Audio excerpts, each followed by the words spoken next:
What? He was there? Colonel, was he with you? No, Attorney Era. Nakaalis na ako nung pumunta si Ino doon. And by the time he arrived, your mom was already dead. Takot na takot si Ino nung gabing yun. Nagpanik siya. And somehow, nadulas and that explains kung bakit may dugo ng mami mo yung hoodie niya. Era, he didn't kill her. He was at the wrong place, at the wrong time. Hindi ko na alam kung Hindi ko na alam kung totoo. Don't touch me! Pinagkatiwalaan kayo ni Mati! And I trusted you! You all lied to me! I don't know what to believe anymore. Hindi ko na alam.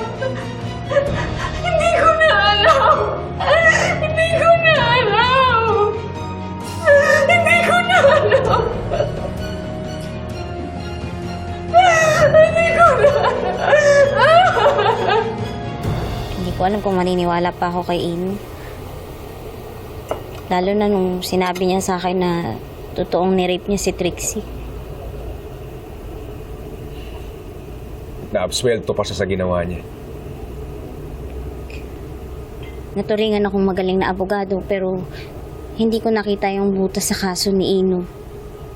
Sarili kong kapatid, kinalaban ko sa korte para lang maipanalo si Ino dahil akala ko siya yung nagsasabi ng totoo. Pero mali ako. Lilet, hindi mo naman kasalanan yun. Nagtiwala ka lang. Naniwala.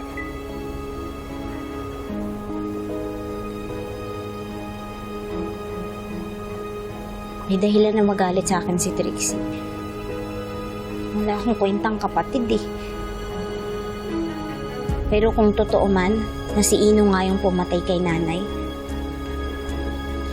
hindi ako papayag na makawala pa siya. Babawian ko siya sa ginawa niya kay Trixie. Kung sakaling totoo man yung ginawa niya kay nanay.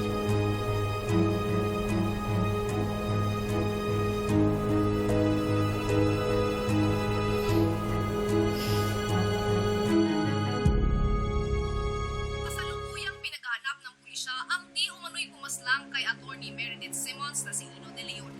Samantala, ang unang witness na dumiin kay Attorney Lilet Matias na si Evelyn Magas ay bigla na landing nawala. Huli itong namataan sa Cordillera Street sa Taytay, Rizal.